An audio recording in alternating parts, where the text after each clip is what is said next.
Avance, Valle Salvaje, capítulo 266. La tarde del 30 de septiembre en Valle Salvaje. El aire se volvió espeso, casi imposible de respirar.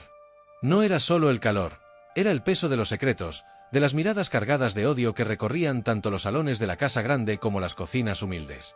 El sol, al caer tras las montañas, pintaba el cielo de un naranja sangriento. Un presagio de la tragedia que estaba a punto de desatarse. En los pasillos de piedra, cada crujido, cada sombra, parecía anunciar que algo terrible estaba cerca. En el centro de todo, Úrsula. Con su belleza fría, su sonrisa de hielo y esa ambición que quemaba más que el fuego. Ella ya había tomado una decisión. Ana debía morir. Y lo planeaba con la calma cruel de quien no conoce la piedad. Sin sospechar que la joven doncella ya había confesado toda la verdad. Mientras tanto, Rafael, el hijo menor. Un hombre dividido entre la lealtad a su sangre y el amor prohibido por Adriana, la prometida de su hermano muerto. Julio no descansaba en paz. Su recuerdo pesaba como una losa en el corazón de Rafael, que cada día sentía más fuerte la certeza de que su muerte no fue un accidente, sino un crimen. Y en medio de esas dudas, estaba Ana. Siempre Ana. La doncella que se deslizaba con pasos temblorosos, la mirada baja, como si cada sombra pudiera delatarla. Su luto no era solo dolor, era culpa. Culpable por haber visto demasiado, por haber participado, aunque fuera sin querer, en el veneno que apagó la vida de Julio. Ahora, esa culpa la devoraba por dentro. La asfixiaba. Y en aquella tarde maldita, el secreto empezó a arder en su pecho con una fuerza insoportable. Cada encuentro con Úrsula era un tormento. Cada sonrisa afilada, cada palabra dulcemente envenenada, un recordatorio constante del pacto de silencio que las encadenaba. Ana ya no vivía, sobrevivía.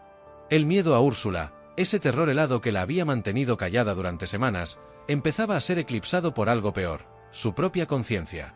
El fantasma de don Julio no la visitaba en sueños. Vivía con ella.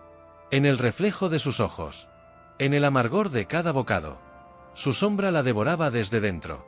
Mientras el sol se apagaba, la determinación de Ana, frágil como cristal, encontró una grieta por donde escapar. En los jardines vio a Rafael, recortado contra el cielo encendido. Era la viva imagen de la desolación.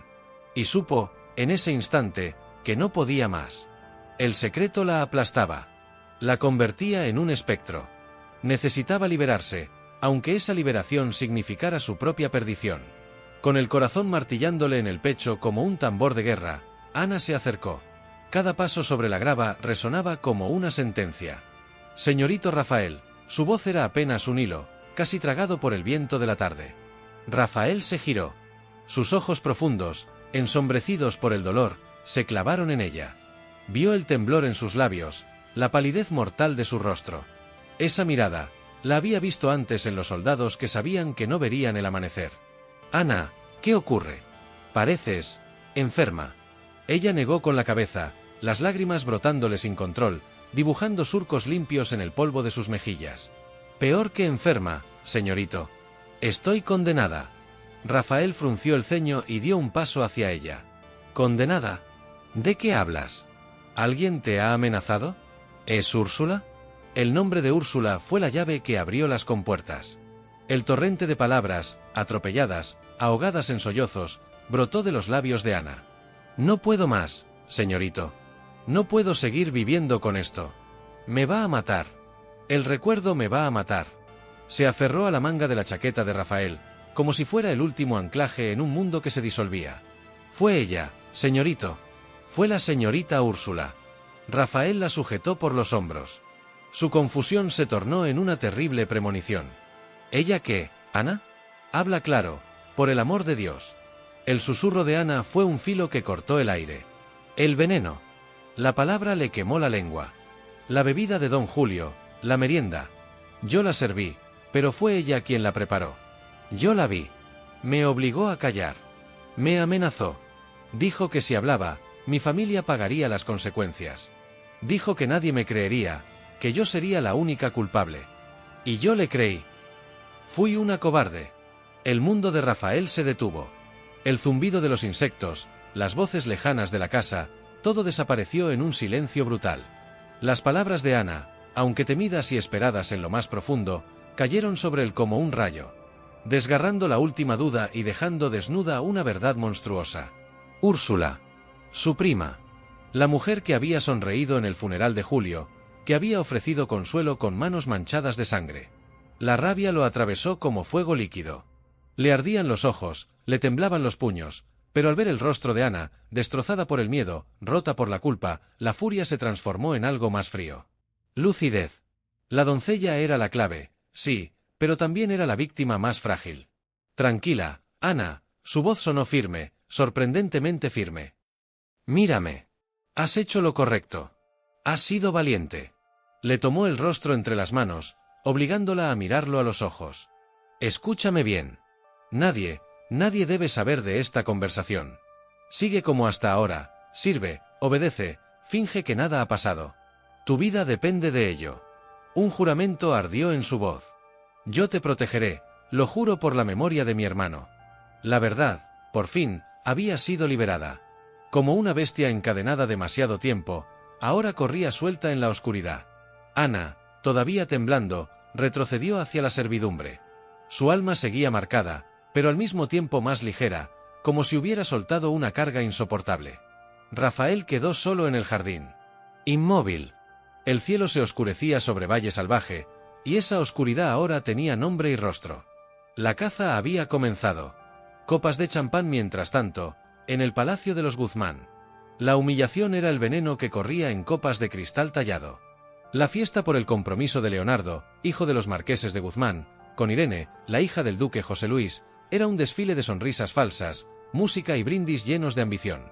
Pero para Bárbara, la hermana de Adriana, cada nota de violín, cada palabra festiva, era un puñal directo al corazón.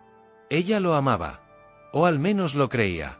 Y ver a Leonardo encadenado a Irene en un pacto que apestaba a tierras y títulos, la desgarraba por dentro. Se sintió como un adorno barato en medio de tanto lujo. Los marqueses apenas le dedicaron una mirada fría, despectiva, que la despojó de toda dignidad. Leonardo intentaba hablar con ella con los ojos. Una mirada desesperada, una promesa muda de rebelión. Pero Bárbara solo veía la cruel realidad. Él estaba atrapado en una jaula de oro, y la distancia entre ellos era un abismo imposible de cruzar. Humillada, con las lágrimas mezclándose con el vino caro, Bárbara se escabulló de la celebración. Necesitaba la noche, el silencio. Necesitaba lamer sus heridas lejos de un mundo que nunca la aceptaría. En la casa pequeña, hogar de los Salcedo de la Cruz, se libraba otra guerra. Una guerra más silenciosa, pero no menos cruel. Luisa, la cocinera, mujer curtida por la vida, volvía a enfrentarse a un fantasma de su pasado, Tomás. Él había regresado al valle trayendo consigo los recuerdos que ella había intentado enterrar. Tomás era un maestro de la manipulación, un encantador de serpientes que usaba su historia compartida como un arma. Torcía los recuerdos. Se mostraba como víctima. Y poco a poco, sembraba la duda en quienes lo escuchaban. Luisa intentaba advertir a todos, sobre todo a Mercedes, la nueva señora de la casa. Pero Tomás era hábil, demasiado hábil. Con cada gesto de falsa humildad, con cada palabra calculada, lograba darle la vuelta a todo. Pintaba a Luisa como una mujer rencorosa, una despechada incapaz de superar un antiguo desamor. Mientras tanto, él ganaba terreno. Se ganaba la confianza de los habitantes de la casa pequeña, consolidando su lugar. Y Luisa sentía como el suelo se abría bajo sus pies. Aislada, sola, atrapada en una batalla que parecía perdida. El aire de su propia cocina se volvió irrespirable. El regreso de Tomás no solo removía el pasado, amenazaba con destruir la frágil paz que tanto le había costado construir. Así terminó el martes. Con una verdad liberada que prometía un cataclismo. Con un corazón destrozado por la humillación. Y con una lucha de poder envenenada por viejas heridas. Amanecer el alba del miércoles. El 1 de octubre amaneció sobre Valle Salvaje. Un día marcado por un destino oscuro. Un día en que la muerte volvería a proyectar su sombra sobre todos. El sol se alzó con indiferencia cruel, dorando los campos y los bosques. Una luz pura, casi inocente, que contrastaba con las sombras anidadas en los corazones de los habitantes de la casa grande. Rafael no había dormido. La confesión de Ana seguía martillando su mente, palabra tras palabra, como un eco imposible de acallar. El rostro de Julio en sus últimos instantes se mezclaba con la sonrisa calculadora de Úrsula. una yuxtaposición grotesca que le revolvía las entrañas. La verdad era un arma, sí, pero un arma de doble filo. Si actuaba sin cuidado, Úrsula lo negaría todo. Podría destruir a Ana. Y escapar, una vez más, de la justicia. Necesitaba un aliado. Alguien que compartiera no solo su sangre, sino también el amor por Julio, y la sed de verdad. Necesitaba a Adriana. La encontró en la biblioteca. Ese refugio de silencio que ambos solían compartir. Adriana estaba sentada junto al ventanal. Un libro abierto en su regazo, pero su mirada perdida en el horizonte. La tensión de los últimos días había dejado huellas en su rostro, sombras de preocupación que apagaban su belleza. Adriana, la voz grave de Rafael quebró la quietud de la sala. Ella levantó la vista. Y en cuanto vio la expresión en su rostro, supo que algo había cambiado para siempre. El tormento en sus ojos había sido reemplazado por algo más helado, determinación. ¿Qué sucede, Rafael? Tu mirada me asusta. Él cerró la pesada puerta de roble. El golpe sordo selló el lugar, creando una burbuja de silencio en aquella casa de muros que todo lo oían. Rafael se acercó, lento, cargando con un peso insoportable. Tenías razón, susurró. Desde el principio, tu instinto te lo advirtió, y yo, ciego por el dolor, no quise ver. Adriana se levantó de golpe. Su corazón latía entre miedo y vindicación. ¿Ver el qué? La voz de Rafael se quebró en una pausa antes de atravesar el aire con una sola palabra. La muerte de Julio no fue destino. No fue una enfermedad repentina. Fue un asesinato. El eco de esa palabra quedó suspendido como un veneno invisible. Adriana llevó la mano a su boca, pero en el fondo de su alma, ya lo sabía. ¿Quién? ¿Cómo lo sabes? Ana me lo ha confesado todo, respondió él, y relató cada detalle de aquella tarde en el jardín. El veneno, la coerción, la amenaza. Mientras hablaba, el rostro de Adriana pasó de la conmoción, a la ira, y finalmente a una culpa insoportable. Dios mío, murmuró, desplomándose en la silla, incapaz de sostenerse en pie. Ana, pobre criatura. Y yo no hice nada. Las lágrimas resbalaron por sus mejillas. Lo sentía, Rafael. Veía a Úrsula, sus gestos, su sonrisa, había algo depredador en ella. Y vi el miedo en los ojos de Ana. Pero no la presioné, no la protegí. Pensé que era mi imaginación, pensé que el dolor me estaba enloqueciendo. No te culpes, Adriana, dijo Rafael, arrodillándose ante ella, tomando sus manos frías. Nadie podía imaginar tanta maldad. Úrsula nos engañó a todos. Lloró lágrimas falsas sobre la tumba de su víctima. ¿Qué vamos a hacer?, preguntó Adriana, su voz rota por la angustia. No podemos ir al duque y acusarla sin más. Ella lo negará. Dirá que son delirios de una doncella asustada. Necesitamos pruebas. Rafael asintió, con fuego en los ojos. Lo sé. Por eso he venido a ti. Debemos ser más astutos que ella. Y debemos proteger a Ana, cueste lo que cueste. Ella es la única que puede desenmascararla. La conversación, cargada de veneno envuelto en cortesía, los unió en un propósito común. El amor entre Rafael y Adriana, nacido en la adversidad y templado por la pérdida de Julio, se transformó en alianza. Dos corazones. Un mismo juramento. Soldados que no lucharían en campos abiertos, sino en pasillos silenciosos, con susurros que matan. El alivio de compartir la carga duró un suspiro. Planeaban el siguiente movimiento. Trazaban pasos con manos que no temblaban, y la puerta de la biblioteca se abrió de golpe. Úrsula apareció en el umbral. La sangre se les congeló a Rafael y a Adriana. La conversación se cortó de golpe. Silencio denso. Culpable. Úrsula sonrió. Una sonrisa perfecta. Una obra maestra de falsedad. Sus ojos, dos puntas de hielo. Bajaron de uno a otro. Notaron la tensión. Las manos entrelazadas. Las lágrimas recientes en Adriana. Vaya, ¿interrumpo algo?, dijo, con un tono cantarín que quedaba grotesco en la sala. Perdonadme. Buscaba a mi tía Victoria. ¿La habéis visto? No, respondió Rafael, poniéndose en pie al instante. Se interpuso entre Úrsula y Adriana. Su voz fue un témpano. Úrsula arqueó una ceja, disfrutando del efecto. ¿Qué serios estáis? Cualquiera diría que habéis visto un fantasma. Hizo una pausa teatral. Quizás, el del pobre Julio. La mención fue una bofetada. Rafael apretó los puños hasta que los nudillos le blanquearon. Contuvo la furia. Adriana, obligándose a recomponerse, se secó las lágrimas y se puso en pie. Estábamos recordando, Úrsula. El dolor sigue presente. Por supuesto, querida, ronroneó Úrsula. Pero su mirada decía otra cosa. No creía una sola palabra. Si veis a mi tía, decidle que la busco. Tenemos asuntos que atender. Se giró para marcharse. Se detuvo en el umbral. Miró por encima del hombro. Ah, Victoria, justo a tiempo. Victoria apareció entonces, la duquesa. Su rostro, una máscara de severidad.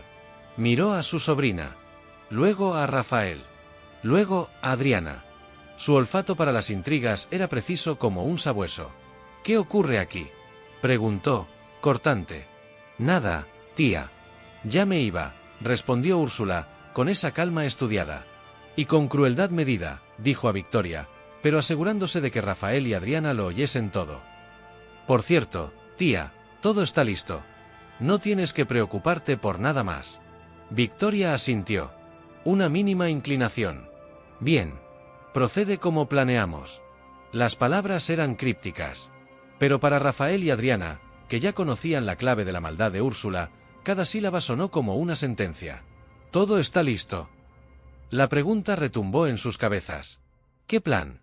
Úrsula y su tía compartieron una mirada de cómplice satisfacción. No sospechaban que habían sido descubiertas. No imaginaban que la verdad ya corría libre entre corazones dispuestos a vengarla. En esa mirada, sin embargo, se selló el destino de Ana. El plan fue expuesto en pocas líneas, brutal, frío, eficaz. Úrsula fingiría una urgencia doméstica. Encargaría a Ana que fuera al pueblo por unas hierbas medicinales. Un mandado inusual. Perfecto para separarla de la casa grande. El sendero a casa, un pasillo de árboles viejos que apenas dejaban pasar la luz, sería su condena. Allí, en la sombra, dos bandidos, pagados y precisos, la estarían esperando. La escena se montaría como un asalto que salió mal. Martillazos de tragedia con apariencia de accidente. Nadie la señalaría. Nadie sospecharía. El cuerpo sería hallado horas después. O tal vez días. Una doncella muerta en un camino solitario. Una tragedia más. Un accidente en apariencia. Y con la muerte de Ana, el último cabo suelto desaparecería para siempre. Úrsula tendría su impunidad. Mientras Úrsula y Victoria se alejaban por el pasillo, susurrando los últimos detalles de su conspiración, Rafael y Adriana permanecieron en la biblioteca. Paralizados. El eco de aquellas palabras, todo está listo, los atravesaba como cuchillas. El instinto era claro. El plan estaba dirigido contra Ana. Debemos encontrarla, murmuró Rafael, saliendo del estupor. Debemos sacarla de esta casa ahora mismo. Corrieron. Pasillos, puertas, habitaciones. El corazón desbocado. La doncella no estaba en la cocina, ni en los lavaderos, ni en las estancias que limpiaba. El pánico los atenazó. Al fin, otra sirvienta, Inés, temblorosa. ¿Has visto a Ana?, preguntó Adriana. Inés asintió. Sí, señorita. Acaba de salir. La señorita Úrsula la envió al pueblo, dijo que era urgente. Para unas hierbas de la duquesa. El rostro de Rafael perdió todo color. El camino del bosque, susurró. Los ojos de Adriana reflejaban el mismo terror. No había tiempo que perder. Sin una palabra más, Rafael corrió a las caballerizas. Ensilló con manos febriles. El sol del mediodía proyectaba sombras largas y afiladas sobre el patio. Sombras como garras extendidas, listas para reclamar a una nueva víctima. La carrera contra la muerte había comenzado. Copa de vino, el teatro de la manipulación. Lejos del peligro que acechaba a Ana, en la casa pequeña otra guerra se libraba. No con cuchillos ni veneno, sino con palabras y recuerdos. Tomás, el encantador de serpientes. El hombre que retorcía la memoria para presentarse como víctima. Ya había sembrado simpatía en muchos. Luisa, en cambio, quedaba como la mujer amargada incapaz de olvidar un viejo desamor. Aquella mañana, durante el almuerzo de la servidumbre, Luisa tomó su decisión. No callaría más. Tomás, dijo, con voz clara y firme, cortando los murmullos. Creo que es hora de que todos sepan la verdad sobre tu pasado. Sobre por qué te fuiste del pueblo la última vez. El silencio se hizo en la mesa. Tomás alzó la vista. Su rostro mostró sorpresa, herida, todo perfectamente ensayado. ¿Luisa? No sé a qué te refieres. Ella lo fulminó con la mirada. Oh, lo sabes perfectamente. Hablo de los robos en el almacén del señor Perea. Hablo de cómo desapareciste justo cuando las sospechas empezaban a apuntar hacia ti. La mesa quedó muda. Los cubiertos detenidos a medio camino. Todas las miradas fijas en Tomás. El teatro había terminado. El telón caía sobre la farsa. Tomás bajó la cabeza, como un hombre derrumbado por el peso de una injusticia. Su voz, quebrada, fue un susurro que caló en todos los presentes. No puedo creer que saques eso ahora, Luisa, después de tantos años. Se llevó una mano al pecho, teatral, con el dolor de quien revive viejas heridas. Sabes que fui inocente. Sabes que me marché porque no soportaba la desconfianza, la tuya, la de todos. Me rompiste el corazón y me vi obligado a abandonar mi hogar. Se levantó despacio. Cada gesto medido. Cada palabra, un dardo envuelto en lamento. Sí, hubo robos. Sí, yo fui el sospechoso. Mis malas compañías me condenaron. Pero yo no robé nada. Y Luisa lo sabe. O debería saberlo. Sus ojos se humedecieron, clavándose en el resto de la servidumbre. El giro fue maestro, de acusado, pasó a mártir. Algunos asintieron, conmovidos. Otros lanzaron miradas de reproche a Luisa, como si fuese ella la cruel, la que usaba viejas heridas para aplastar a un hombre que solo quería rehacer su vida. Ella, sin palabras. Ella, impotente. Vio esa sonrisa fugaz, apenas un destello de triunfo en los labios de Tomás, antes de que él abandonara la cocina. Tras de sí, dejó un rastro de compasión hacia él, y de animosidad hacia ella. Luisa había perdido la batalla. Y lo que era peor, Tomás había ganado terreno. La red de mentiras que tejía con maestría ya la envolvía a ella como una presa solitaria. Copa de vino la gloria de los poderosos. Mientras tanto, en la casa grande, el poder se servía en copas de cristal. El duque José Luis, eufórico, caminaba por el gran salón como un general celebrando una victoria. Su voz retumbó entre las columnas. Preparen todo para la boda. Quiero una celebración que se recuerde durante un siglo. El compromiso de Irene con Leonardo, hijo de los marqueses de Guzmán, era para la culminación de años de cálculo. No era amor. No era felicidad. Era un negocio. Una fusión de linajes que aseguraba su legado, su gloria, su nombre grabado en mármol. Irene escuchaba en silencio. El miedo que la paralizó la noche anterior se transformaba ahora en un torbellino de desesperación. Su padre no hablaba de ella como hija, sino como moneda de cambio. Como una pieza de ajedrez ya colocada en el tablero. La música de la ambición sonaba con fuerza en la casa grande. Pero para Irene, cada nota era una cadena más cerrándose en torno a su cuello. «Padre, por favor», la voz de Irene se quebró, apenas un hilo de súplica. «No puedo casarme con Leonardo, no lo amo, y él tampoco me ama». José Luis se volvió hacia ella. La sonrisa de triunfo desapareció de su rostro como si nunca hubiera existido. Lo que quedó fue la mirada helada de un hombre acostumbrado a que su voluntad fuese ley. ¿Amor? Escupió con desprecio. El amor es para poetas, para campesinos. Nosotros no necesitamos amor, necesitamos alianzas. Leonardo es el esposo perfecto para ti, nobleza, título, fortuna. Cumplirás con tu deber, Irene. Como una Gálvez de Aguirre. El golpe seco de su puño sobre la mesa resonó como un martillazo de condena. Irene sintió que el mundo se cerraba sobre ella, como las rejas de una prisión invisible. Sus sueños, sus sentimientos, se estrellaban contra el muro de acero de la ambición paterna. Con el corazón desgarrado, huyó hacia los jardines buscando aire, un respiro, una grieta en la asfixia de su destino. Allí lo encontró. Leonardo. El origen de su tormento. Él también había escapado de la celebración, su rostro marcado por una furia contenida.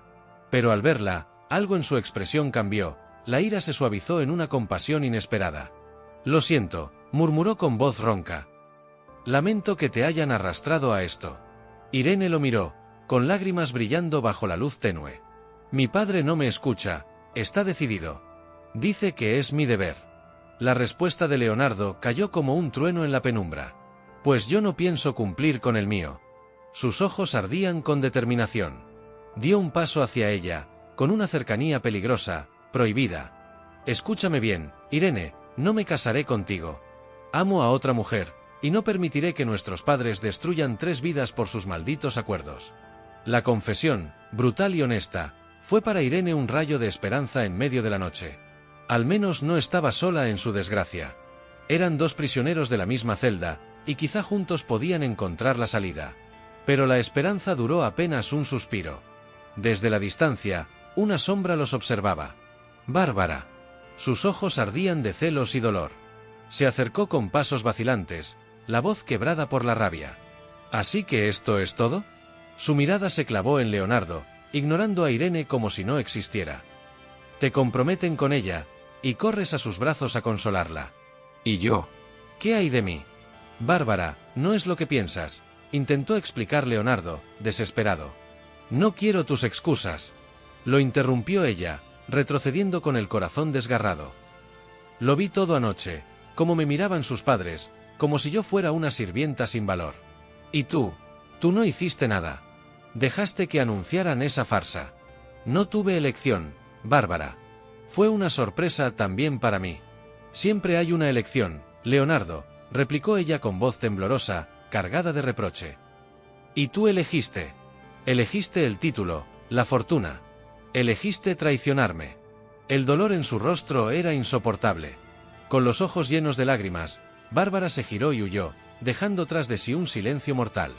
Leonardo quedó inmóvil, atrapado entre la mujer que lo amaba con el corazón y la mujer con la que lo obligaban a casarse. Irene, con el alma hecha trizas, comprendió que aquella alianza que su padre celebraba como un triunfo no traería gloria, sino ruina. Y mientras los amores y traiciones desgarraban los corazones bajo el sol, en las sombras del bosque, otro destino, más oscuro, más sangriento, estaba a punto de sellarse.